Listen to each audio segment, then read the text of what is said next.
Good morning, guys. We are back and we are going to read another story out of our Bibles today. Today, we're going to read more about Jesus and what he does at the beginning of his great rescue plan to save us. Let's see where we start. After Jesus was baptized, he went straight out into the desert. That might seem like an odd place to go because, as you know, deserts are very hot, there isn't any food, there isn't any water, and there's no place to stay. He wouldn't have a bed. But Jesus needed to get away by himself and be somewhere quiet and lonely. He needed to be with his heavenly Father to get ready for his new life. In the desert, Jesus thought about the great rescue plan he had made with God. Before the foundation of the world, they both knew what would need to happen. To rescue God's children, Jesus would have to die. There was no other way. It was the reason he had come. Now, that old enemy, the one who had spoken through the snake to Adam and Eve back in the garden, do you remember him? He didn't want Jesus to rescue God's people. So he lied to Jesus. "Are you really this God's own son?" he whispered. "Poor you. God must not love you. You don't need to die. Do it my way. Yeah, and..." "No," Jesus said to the liar. "I will do what God says." And from that moment on, nothing will ever be the same. Jesus wasn't like Adam. Jesus was a new kind of man. He would not believe the terrible lie that the enemy spoke. Jesus knew God loved him, and he would trust God no matter what. It was just as God had promised to Adam and Eve all those years before. Jesus had come to do battle against the snake's work.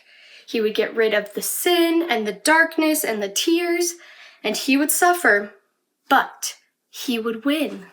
Wow.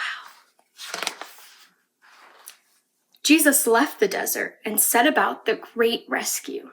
He was going to get God's people back. But first, he needed to find some helpers and friends. He had a lot to do. He would need some people to help him. Who would make good helpers, do you think? Clever ones? Rich ones? Strong, important ones? Some people might think so. But I'm sure by now, you don't need me to tell you they'd be wrong.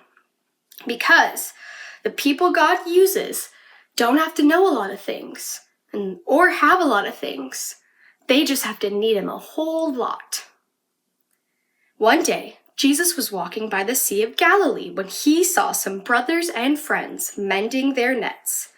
They were poor fishermen. Jesus called out to them, "Let's go!" I wonder what'll happen. Peter, Andrew, James, and John looked up at this man on the shore, and they couldn't explain it. Their boats needed to be put away, their nets needed mending, fish were still wriggling on the shore. But something about this stranger made them just drop their nets and their fish, leave their boats and everything, and follow him. This God-man was like no one they had ever met. Wow. When they looked at Jesus, their hearts filled up with a wonderful, forever sort of happiness, and inside it was as if they were running free in an open field.